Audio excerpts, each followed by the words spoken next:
सहाफ़ियों को 90% से ज़्यादा सहाफ़ियों को तनख्वाहें नहीं मिलती। उनसे काम तो लिया जाता है, उनसे काम करवाया जाता है, ख़बरें ली जाती हैं, उनकी ख़बरें हेडलाइंस में शामिल होती हैं, उनकी ख़बरें जो अखबारों में 6 सुर्खियाँ लगती हैं, लेकिन उन्हें कभी तनख्वाह नहीं मिलती। कई कई सालों से वो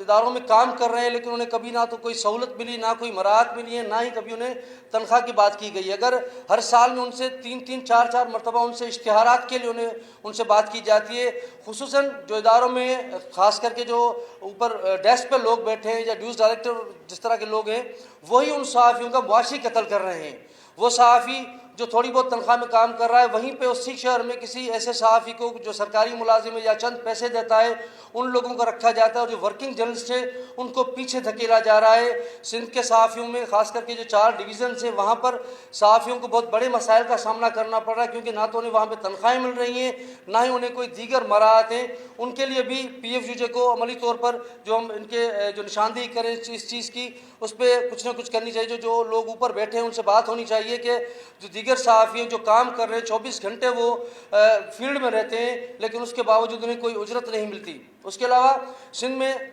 2 साल कबल लश्कर फ़रोज़ में हमारे सहाफ़ी शहीद किए गए अली राज पर, उनके घर पर 1 हफ़्ता पहले भी फायरिंग हुई है। उन पर दबाव डाला जा रहा है उनके वर्षा पे कि आप केस से दस्तबरदार हो जाएं। 1 हफ़्ता गुजर चुका है, फायरिंग में उसके चचा और चची ज़ख्मी हुए, लेकिन 1 हफ़्ते के बावजूद उनकी FIR दर्ज नहीं हो रही। 1 साल कबल मेहरापुर में अजीज़ मेमन को बेदर्दी से शहीद किया गया। 1 साल का अरसा गुजर चुका है, लेकिन अजीज़ मेमन के कत्ल का जो मरकज़ी मुलज़िम है वो से ज़मीन निकल गई, आसमान खा गया, पता नहीं चल रहा कहाँ पर 1 साल से वो लापता है। उसके अभी तक जो पूरे जो कातिल हैं, जो उस FIR में नॉमिनेटेड लोग हैं, वो अभी तक गिरफ़्तार नहीं हुए, जिसकी वजह से अभी भी हमारे सहाफ़ी जो है वो इस तशवीश में है कि वो 2 लोग हमारे नौशहर फ़रोज़ ज़िले में कत्ल हो चुके हैं, लेकिन दोनों जो शहीद सहाफ़ी हैं उनके कातिल जो हैं वो अभी तक पकड़े नहीं गए। उसके अलावा अगर हम बात करते हैं कि हम PFUJ तहरीक में जा रही है, PFUJ लॉन्ग मार्च की तरफ जा रही है, तो सिंध के जो ये 4 डिवीज़न्स मैंने बताए आपको, सक्खर, लाड़काना, मीरपुर ख़ास और बेनज़ीराबाद, अगर आप कराची से निकल कर हैदराबाद पहुँचेंगे कि हैदराबाद से सक्खर आएंगे तो बीच में ये जितने ज़िले आ रहे हैं वहाँ पे सहाफ़ियों को हम रिकगनाइज़ नहीं कर रहे, उनको हम अपनी तंजीमों में शामिल नहीं कर रहे। उनको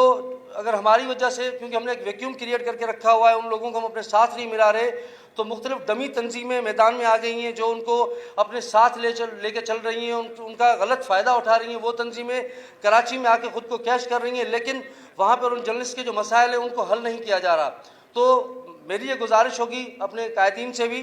कि अगर हम एक एहतजाजी तहरीक में जा रहे हैं, हम कह रहे हैं कि हम फ्रीडम ऑफ स्पीच हो, freedom of rule of law हो, आम आदमी को इज़हार राय की आज़ादी होनी चाहिए, तो हम अपने सहाफ़ियों को भी हुकूक दें। वो सहाफ़ी जो मुख्तलिफ अज़ला में काम कर रहे हैं, बग़ैर उजरत के काम कर रहे हैं, उनकी उजरत के लिए कुछ किया जाए और उन सहाफ़ियों को अपनी सिफ़ों में शामिल करने के लिए कुछ इस तरह की कानून साजी की जाए, कुछ इस तरह का PFUJ की तरफ से किया जाए कि ताकि उन लोगों को हम अपनी सिफ़ों में शामिल कर सकें। सैकड़ों हज़ारों की तादाद में ऐसे सहाफ़ी मौजूद हैं जो वर्किंग जर्नलिस्ट हैं, उनका गुजर सफ़र जर्नलिज़म पे है, लेकिन वो PFUJ, KUJ, SUJ या HUJ में शामिल नहीं और शामिल नहीं किया जा रहा। और इसके अलावा जो मैंने दोनों